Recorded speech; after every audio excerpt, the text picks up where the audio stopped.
Hey guys, hey, not sure if you can hear me. Got a lot of rain. Trying to talk loud enough for you to hear me, but as you can see, this is kind of the lowest part actually in the streets around our neighborhood. It's in some yards. This street actually looks pretty good. I think I'm pretty much ankle deep right now, so that's not too bad. But as we walk out to the actual main road here, which is Astoria Boulevard, not the Astoria Boulevard by 45. This is further up Astoria. Actually, if you take Astoria from 45, you're going to run into Weber Elementary, and that's pretty much where this is. We're about 2 blocks from Weber Elementary. So, hey, as I'm walking out to that main street, you can see now, kind of made it up to shin level at this point. So, any thoughts of people getting out of the neighborhood because their streets actually look somewhat decent? You can actually see a little bit of road right in that corner. I guess that corner is elevated about a foot higher than the rest of the street. However, still, if you think you can get out because you see that street, don't. Unless, of course, you have something like that.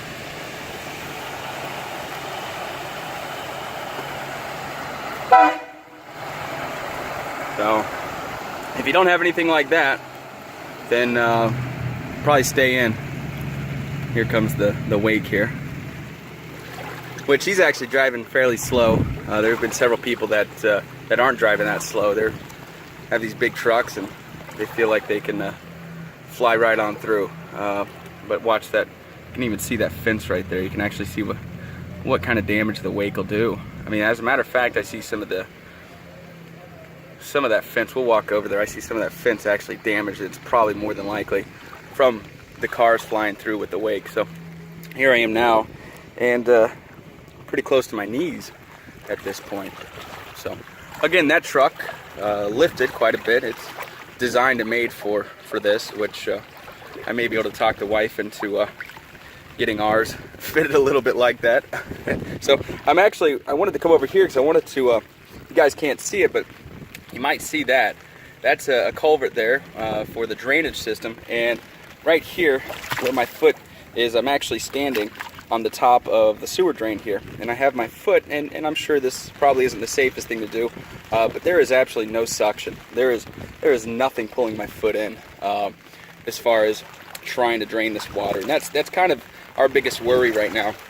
Even with the little rain we're having right now, it's still a pretty big worry due to the fact that there's absolutely nowhere for it to go at this point. So you guys can look on a map here and get an idea of where we're at. For those that know the area, it's Dixie Farm and Blackhawk across from Weber Elementary. So that's pretty much the area.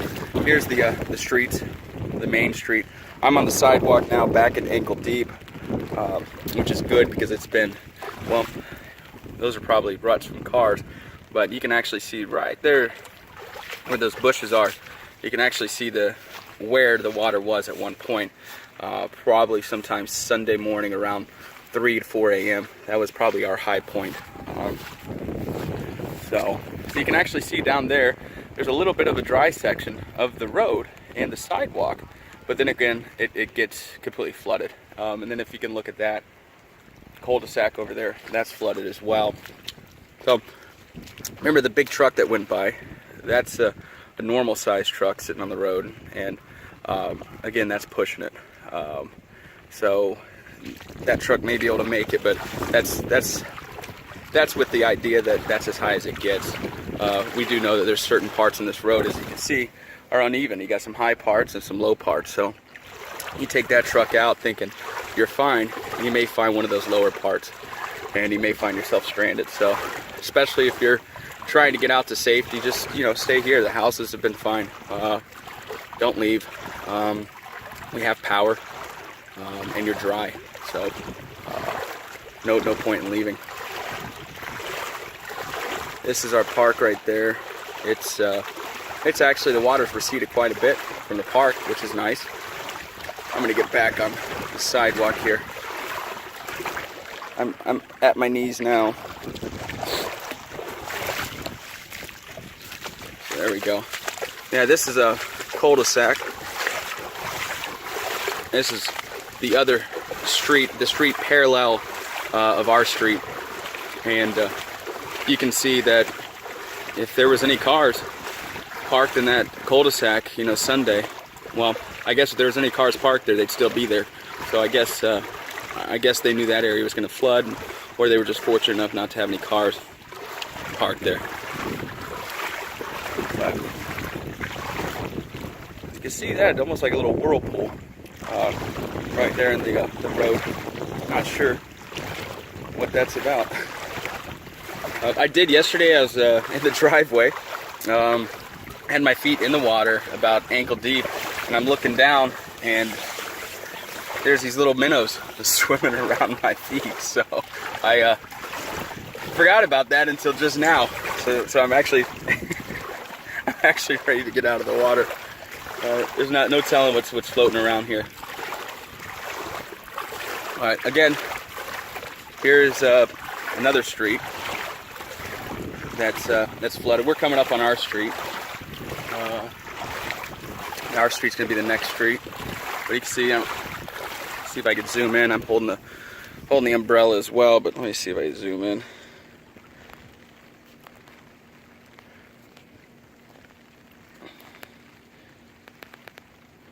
Let's see. There we go. So you can see that's Astoria and Jimbrook. So we are on Astoria. And the roads are impassable. And there's an idea for a small car, you know, that's pretty much unmovable at this point. Don't even open the door. We had a couple friends across the street, some neighbors. They had some friends come over, and they parked their car in the driveway because we were watching the fight, and power didn't go out, but we lost signal on the TV, so we were unable to watch the fight. And we thought, well, I'll just go home. I knew it was raining, but I didn't really realize how bad it was raining until I walked out and saw the streets pretty much like this, a little bit lower, because there's only been an hour or 2 hours of raining. But it got to this point pretty quickly. Again, it's receded quite a bit. I'll show you when we get back to the house. I'll show you where it was as far as how high it came. But we walked out, and I had to wade across the street, and that's when our instinct kicked in to protect what's ours. We moved everything valuable up to the second story. We moved the water up to the second story. I had to lift the generator up onto a table that I made with sawhorses. Sawhorse completely collapsed under it, so I had to lift it up, put it on a more solid table to get it up off the ground, and we spent the next 8 hours just doing whatever we possibly could. I mean, you know, there's something I say. People ask, what can you do, you know, during a time like this? Well, my answer is everything. You do everything you possibly can. Even if it's just a small idea, like our son said, what if we, you know, duct tape the front door for the water? You know, and initial thought was, well, there's no point in doing that, you know, water pressure. And I thought, well, no, let's do it. Fortunately, we haven't had to test it, but again, what can you do at this point? Well, you do everything. You do everything you can, and once you do everything you can, you know, there's nothing else you can do, and you just wait, protect what's most important. So here's our corner of our house. This is Astoria and Falls Coppice, and here's where I'm at. I'm pretty much over the knees at this point, but I'm walking up a little bit, so we'll get a little bit higher ground. But I was talking to my father, and he came up with a brilliant idea. Oh, there's a siren. I guess they have across the street on Beamer. The neighborhood's pretty flooded, so they've had some house floodings, and that's where a lot of people are going to Dobie High School. They're getting shipped out from there, or I guess rescued out from there. But anyways, so my father said we should probably flip that sign around, maybe call this road Coppice Falls instead of Falls Coppice. So let's get back to here. I guess completely forgot to show you this. This is the main road, Astoria. Oh, I'm about to drop off here. Let's see. There we go. Yep, so I'm almost up to the waist at this point. But I wanted to, here's a car. It's, I think they tried driving it and it got up a little high. And from what I understand, they drove up the street several times pretty quickly. And when they exited the vehicle, they left the windows open. Something tells me that maybe they were okay with the end result here. But anyways, so there is the street, the main street, Astoria. And if I zoom in, that's a hood of a car. That's a van. There's some cars in the driveways, but you can see that there's some that are getting to the back portion of the cars. And mind you, we're several feet lower than we were. When I say feet, I don't mean 12 inches, you know, in elevation. I mean several feet off the yard, several feet lower, and I guess you could say diagonal. So again, it's not 24 inches straight up. It's just, when I say feet, I mean where the water is now. If you add 2 or 3 feet further up the driveway, that's where the water was, and that's actually not enough. I'm looking at here. This is our neighbor. I know his water got up to his. Last I checked, it got up to his porch. So that's 15 feet from where the water is now. So I'm actually in between this street and the main street, and I feel the current. So it's not a strong current, but again, it's still a current, which is good because we need this water to flow out. So we're gonna walk further up. I'm gonna get on the sidewalk here and get on our side of the street.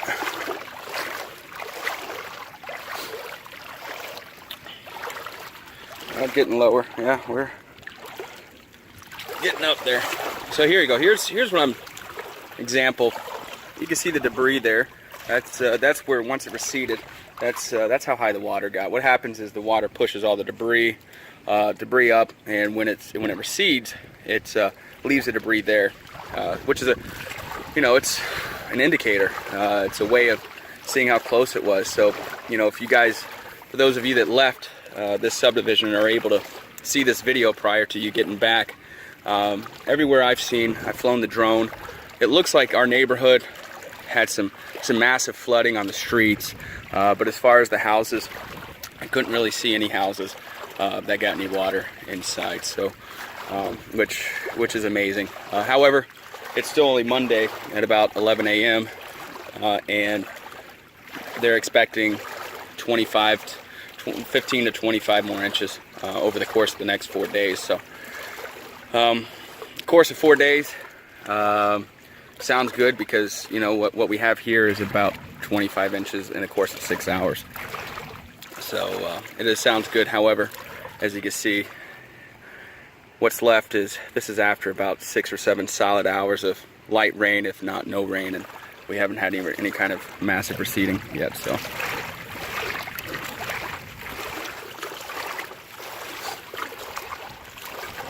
But this is our street, and it's not as bad as it could be. Watching the news. Fortunately, we still have power. We haven't lost power, and of course our water's still running. And we have, just like most Americans now, we use internet for TV, and so we still actually have the antenna hooked up in the attic, and we're able to watch local news through the antenna without any issues. And so, saying that, we've been able to watch what's going on in other parts of Houston, and we are blessed, to say the least, because there are several parts of Houston that are not as fortunate as us, so we understand that, we realize that, and this is bad. This is going to be something we talk about the rest of our lives. It's something we tell our children if they didn't in fact go through it like our son did. He's at the age, he's almost 13, he's at the age where he understands destruction, and he can kind of get an idea of what it means to lose everything. So he'll remember this the rest of his life, tell his children about it. So that's 3 generations that this storm is gonna hear about, at least in our family. And you know, like I said, it could have been a lot worse.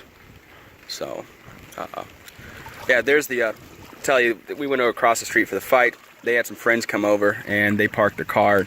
And just to give you an idea how quickly this water came gushing in, he parked his car there to watch the fight. Well, we were in there for maybe an hour and a half. I walked over, it wasn't raining, so I don't know when it started raining, but when we realized that the fight wasn't going to happen due to no signal, that's when we walked out. Within an hour and a half, the water was too high above his car to open the door. So he hasn't opened the door yet, and I have a feeling, because of how high it went, I have a feeling he'll be fine, because they have, you know, the new cars, especially Lexuses like that, they have such a quiet cabin that their seals are really strong. So it didn't get above the rim, so hopefully that's not enough water pressure to break the seal. So we're back to our house. So we got a neighbor that parked their car in our driveway. It was better than the road. So here, this is pretty interesting. This morning, after our 6-7 hours of break, the water receded, and we were able to get the water level all the way down to there. So that was probably about an hour and a half ago. So what we're looking at now is just with an hour and a half of light rain, intermittent hard rain, we're back past that point and starting to get water in the yard again. So we'll walk over here. Again, this is our yard, our house. You know, some of my landscape timbers started floating Sunday morning, and so I gotta, you know, reassess that. Not a big deal. And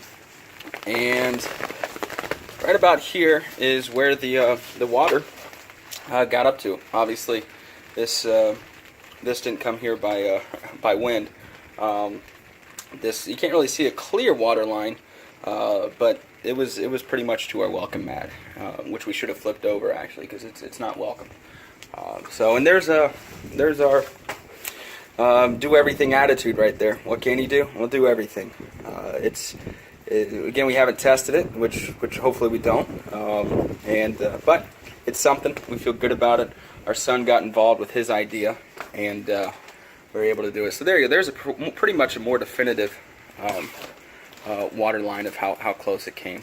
And you know, once it gets in the garage, that's when damage starts calculating. So, well, comes a little bit more rain. So that is it. That is the update. Hope you guys enjoyed it. Hopefully, any of you guys that live in the area, hopefully this video helped. Hopefully you, if you know people that live out here, hopefully you're a little less worried for them. Of course, we still have cell signal, and we're able to communicate with our loved ones. So hopefully you've been able to contact. But if for whatever reason you haven't, and they're in this area, at least this neighborhood, then you know they're at least dry and with power. And Ashley Point subdivision is next to us as well.